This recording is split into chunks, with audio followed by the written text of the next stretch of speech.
सचवस्य नराधिपस्य सम्यक्त कौमुदी में 138वीं नंबर पर यह वसंत का चंद्र श्लोक कहा। स्तब्ध कहो या गर्व कहो, मान कहो। जो व्यक्ति अहंकारी होता है, घमंडी होता है, उस व्यक्ति का यश कीर्ति नष्ट हो जाती है। प्रारंभ में वह व्यक्ति सबको अच्छा लगता है क्योंकि उसके पास कोई उपलब्धि होती है। घमंड अपनी उपलब्धि का किया जाता है, धन का घमंड हो, रूप का घमंड हो, अपनी विद्या कला आदि का घमंड हो, किंतु ज़्यादा घमंड भी ठीक नहीं। ज़्यादा घमंड करने से उस व्यक्ति की निंदा होने लगती है, प्रशंसा नहीं। खूब अच्छा काम करने वाला पर अहंकारी है तो उसका यश नष्ट हो जाता है। गर्वस्य नश्यति यशो विषमस्य मैत्री। मित्रता कब नष्ट हो जाती है? जब दोनों के विचार आपस में मेल नहीं खाते तो मित्रता नष्ट हो जाती है।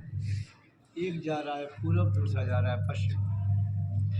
एक की उम्र छोटा बालक है, दूसरा वृद्ध है। एक सोचता है सकारात्मक, एक सोचता है नकारात्मक। एक दान भी है, दूसरा कंजूस है। एक हंसी मजाक करता है, दूसरा गुमसुम रहता है।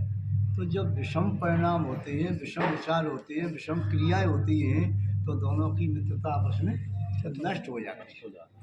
तो पहली बात, घमंडी व्यक्ति का यश नष्ट हो जाता है। दूसरी बात, विषम विचार, विषम क्रिया, विषम वचन, विषम आचरण और विषम व्यवहार वाली की मित्रता नष्ट हो जाती है। आगे क्या कह रही हैं? नष्ट क्रिया नष्ट क्रियस्य धर्म फलमर्थ नष्ट क्रियस्य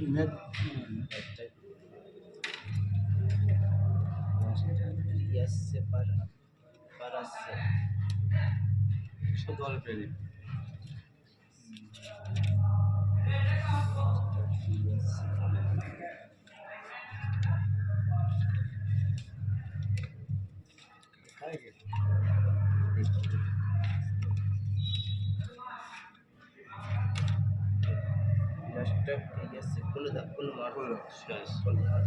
नष्ट क्रियस्य कुलमर्थ परस्य धर्म।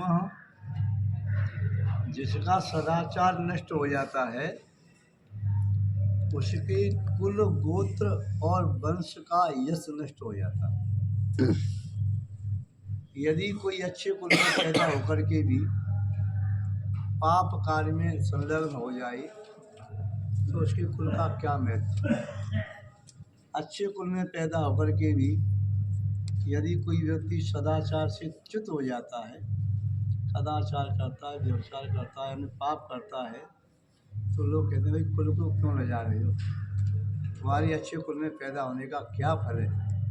तो जो व्यक्ति धर्म की क्रिया से रहित है, पुण्य की क्रिया से रहित है, सदक्रियाओं से रहित है, ऐसे व्यक्ति का कुल नष्ट हो जाता है, वंश नष्ट हो जाता है। अर्थ परस्य धर्म। जो धन का ज़्यादा लोभी है, जिसको दिन रात धन दिखाई देता है, हाय पैसा हाय पैसा हाय पैसा, और दिन रात मेहनत कर रहा है, न सो पा रहा है रात में अच्छे से, न दिन में अच्छे से भोजन कर पा रहा है, न परिवार को देख रहा है, न रिश्तेदारों को देख रहा है, न समाज सेवा को देख रहा है, कुछ नहीं देख रहा है, पैसे के पीछे पड़ा है, उसके जीवन में से धर्म नष्ट हो जाता है। अर्थ परस्य धर्म। विद्या फलम व्यसन प्रपणस्य सौख्यम। जो व्यसनी है उसका विद्या का फल नष्ट हो जाता है।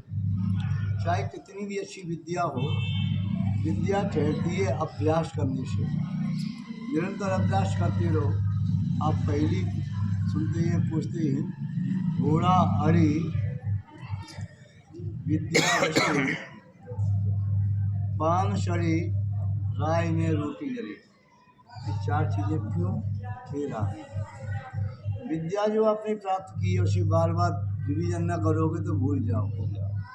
घोड़े को बार बार न घुमाओगे तो घोड़ा द्रुत गति से दौड़ नहीं पाएगा, अड़ जाएगा। पान का पत्ता यदि न बारवा पलटा तो सड़ जाएगा। राय में रोटी जली, पहले रोटी सेकी जाती थी, चलो अब गैस में सेकी जाती है, पहले चूल्हे में सेकी जाती थी। तो चूल्हा बनाते तो उसकी आगे इसी में बनाते थे, इसे राय कहते थे। तो रोटी को पहले तवे पर सेक लिया, बाद में अंगारों पर सेका जाता था। ऐसा नहीं रख दिया, उसको बार बार घुमाया जाता था, फिर सेकती थी। अभी गैस पर भी सेकते हैं, तो गैस पर भी वह चिमटे से पकड़ के घुमाते रहते हैं, और न घुमाएं तो जल जाएगी। घोड़ा अड़ी विद्या विषय पान सड़ी रानी की जली बिना बिलने से। तो जो व्यसनी व्यक्ति होता है, विषयों में आसक्त हो जाता है, उसकी विद्या नष्ट हो जाती है। वह समीचीन विद्या का फल प्राप्त नहीं कर सकता। क्यों? व्यसनों में आसक्त हो गया तो यह तो कुविद्या का फल है, कुसंस्कार का फल। तो यहाँ पर आचार्य महाराज ने कहा विद्या फलम व्यसनिनः कृपणस्य सौख्यम। जो कंजूस है उसका सुख नष्ट हो जाता है। कंजूस व्यक्ति न खाएगा न खाने देगा, सब कुछ रखा है पर खाएगा नहीं। बीमार पड़ जाएगा, मैं ऐसे ठीक हो जाऊँगा, दवाई ले नहीं जाएगा, पैसा खर्च हो जाएगा। वह घर में मिठाई आई, आज नहीं कल खाएंगे या खराब हो जाएगी। फल आए, आज नहीं खाएंगे, कल खाएंगे या सड़ जाएगा। वो ताज़ी खा ही नहीं सकता, कंजूसी। कपड़े नए बन कर के आए, अभी नहीं बाद में पहनेंगी, जब खाना कपड़े छोटे हो जाएंगे पहनने लायक नहीं बचेंगे। तो कंजूस व्यक्ति सुख प्राप्त नहीं कर पाता। तो कृपणस्य सौख्यम, कंजूस का धन कोई और खाता है, कंजूस नहीं भोग पाता। तो ये आज यहाँ कह रहे हैं कि कृपणस्य सौख्यम राज्यम प्रमत्त सचिवस्य नराधिपस्य।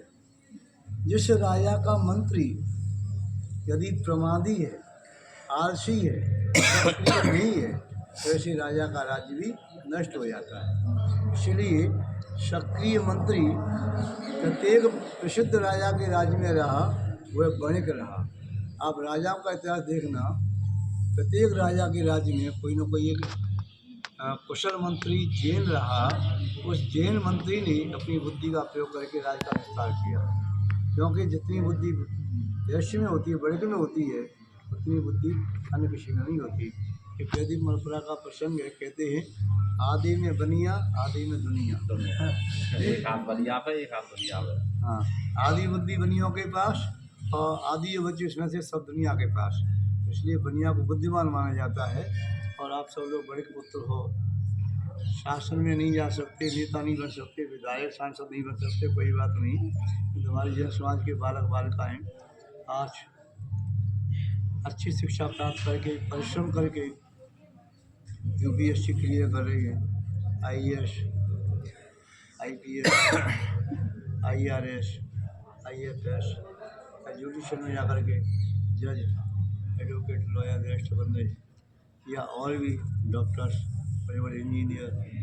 तो वो जहाँ भी पहुँचते टॉपर पहुँचते हैं। लोगों का तो कहना ही है यदि भारत के जो जैन व्यक्ति बाहर अमेरिका वगैरह पहुँच गए हैं, यदि वे अपनी माइंड का प्रयोग वहाँ नहीं करते तो टेक्नोलॉजी की फेल हो जाती है। यहाँ के व्यक्ति जो इंडिया के हैं वो वहाँ पहुँचे हैं, इसलिए उनकी टेक्नोलॉजी आगे बढ़ रही है।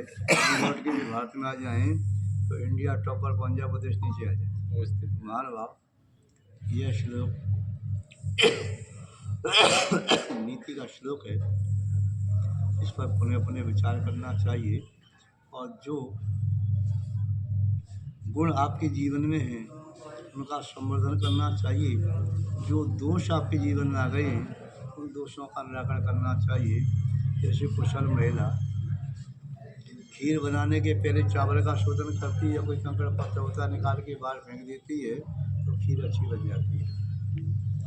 यदि कंकड़ पत्थर दाल में खीर में कहीं आ जाए तो फिर वह स्वाद को ही केवल नहीं बिगाड़ता है, यदि कंकड़ बड़ा सा आ गया तो दांत को भी तोड़ सकता है। इसी प्रकार जीवन में चाहे कितनी भी अच्छाइयाँ हों, और यदि कोई बुराई है तो बुराई पूरे जीवन को कलंकित कर सकती है। इसीलिए अपने जीवन का शोधन करो। जैसा महिला अनाज का, दाल का, चावल का शोधन करती है, ऐसे आप भी अपने जीवन का शोधन करो, जिससे आपका जीवन मंगलकारी, स्व और पर के लिए सुख शांति पद बन जाए। इसका एक ही उपाय है, दोषों को निकाल के बाहर फेंक दो जीवन में से, और गुणों को ग्रहण करो।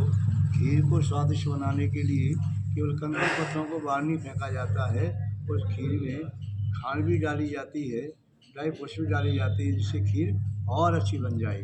तो आपको अपना जीवन महत्वपूर्ण बनाना है तो अपने जीवन को, जैसे शरीर को महिला श्रृंगार करके सजाती है, आभूषण से सजाती है, वैसे ही अपने जीवन को हमें गुणों से सजाना है और दोषों का परित्याग करना है, जिससे हमारा जीवन सबके लिए हितकारी बन जाए और स्वयं के लिए सुखकारी बन जाए। ऐसा प्रयास आप सबको करना चाहिए। जय बोलिए श्री शांतिनाथ भगवान की जय। बोलिए आचार्य गुरुदेव श्री विद्यानंद जी महाराज की जय। आचार्य श्री भगवान की जय। आचार्य संत की जय।